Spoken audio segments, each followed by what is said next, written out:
Hello, everybody.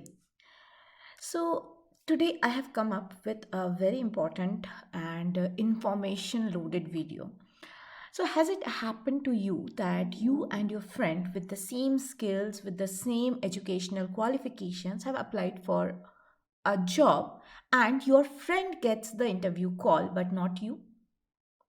And when that happens, you kind of lose faith on your friendship. You think that either the process is rigged or your friend has got some internal contact which might have helped him in getting the interview call. And you start doubting yourself. Well, friends, that I can tell you that majority of the times all your assumptions are wrong. The only difference between you and your friend was the CV that you people have designed. His CV had all the important things that a recruiter looked for, and they were at the correct place. And that's why that helped in him or her to get the interview call, whereas you did not get it.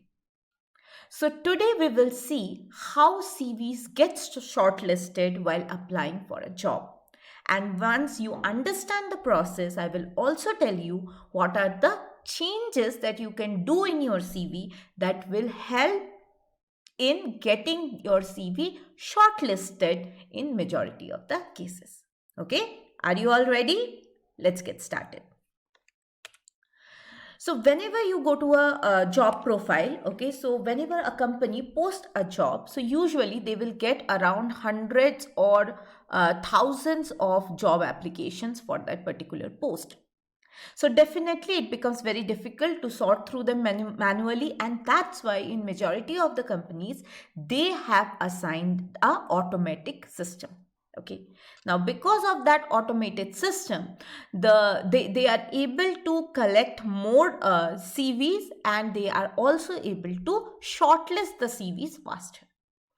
Now, what are the two steps of CV collection? So you in especially in those companies where you go to a career portal and there you submit your CV instead of an email ID. In them, the shortlisting and collection is completely automatic. Okay, so the job application portals in the career section of different companies website, when you go and submit your CV, so you are giving it to a automated system. Okay, so there you will register and submit your CV, and then that software, okay, it will create a database of all the applicants, and then it will shortlist the CV from that database, okay, on the basis of the defined criteria. So who has defined the criteria? The recruiter, when he has set the job role and responsibilities, or we call it the job descriptions, or GD, right? So this entire automated collection and shortlisting is done with the help of a software called as applicant tracking system, or ATS. Okay, so let's see how exactly this ATS works.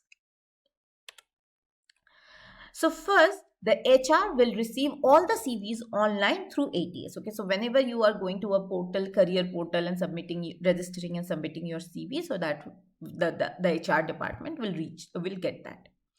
Now this ATS will not submit the CVs exactly in the same format as you are uploading. First, it will convert. Okay, the CVs are run through a program called as parser, and this parser is basically a computer program that will convert the complicated text, okay, into a simpler form, like just like the text in the notepad you might have seen. Okay, now after conversion, the parser will then segregate and identify the parts of your CV such as education, experience, skills, or the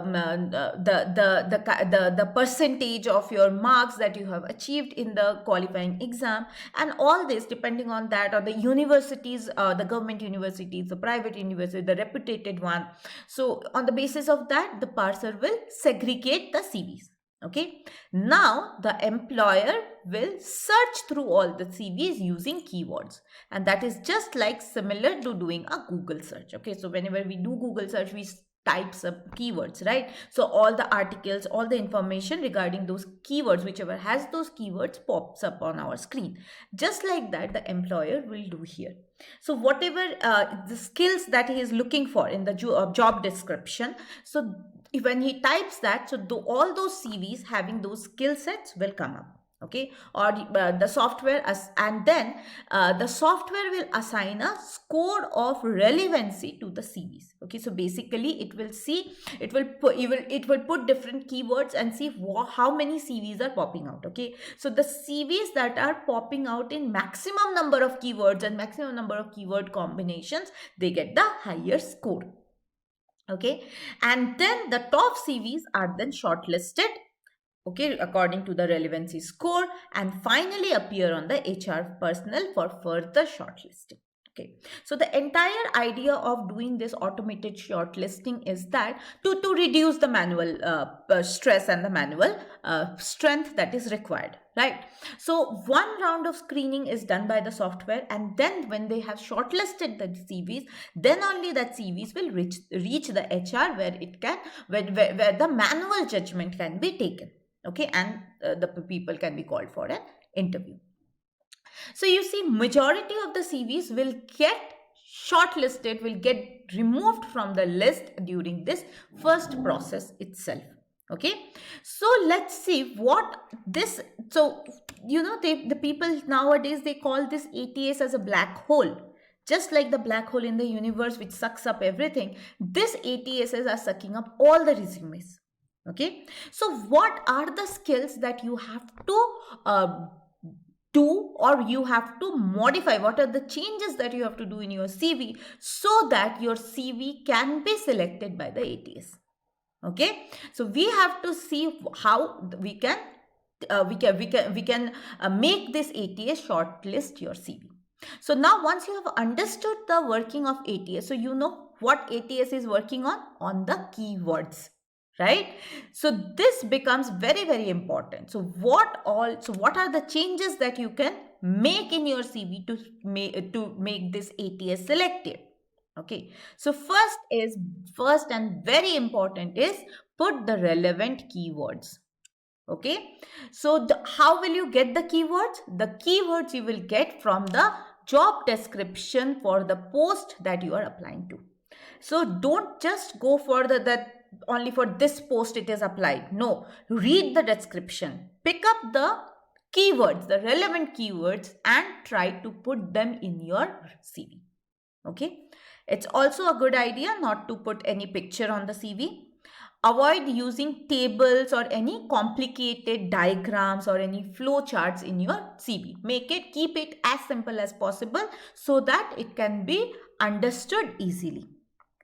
Now put headings on each section, okay, and make sure you highlight them properly, like education, experience, summer training, internships, skills that you know, okay. So you just put headings and make every portion separate. You also have to decide on the length of your CV. Okay, so it should not be a 10 pages long CV. So that kind of puts that is kind of a negative mark for the CV. Okay, so choose accordingly, and it's better to use .doc format instead of PDF or .docx. Okay, so you do these changes in your CV, and then you will see that your CV is the one that is getting shortlisted. Okay, so at the end, what is the point to remember is that yes, even if you have learned how to make ATS select your CV, okay, but at the same time you have to remember that not all companies use ATS. Okay, and in that scenario, then how do they shortlist CVs? So they shortlist CVs on the basis of cover letter and skills. Okay, so do not use the same CV for every job. It will be very foolish thing to do like that. Okay, so always change your CV. Okay, so definitely you cannot change your education or the skills, right? But you can modify them. You can use the keywords that are mentioned in the job description. Pick up those keywords, try to put them in your CV, okay, so that you get shortlisted, so that the system, the software, or even if it is done manually in them also, they see you as your passion, okay, and they see your motivation to pursue this particular job, so that they will get it from a strong cover letter, okay, where you mention what are your skills, in short, in brief, definitely, where you also mention what is your strength, okay, and you show your motivation, and definitely you have to mention the skills appropriate for the job. All right, so always modify your CV a little bit before applying for for a particular job, and that will definitely earn you more brownie points, and that will get your CV shortlisted. Try this and let us know if that works for you. Thank you everyone for watching. Bye bye.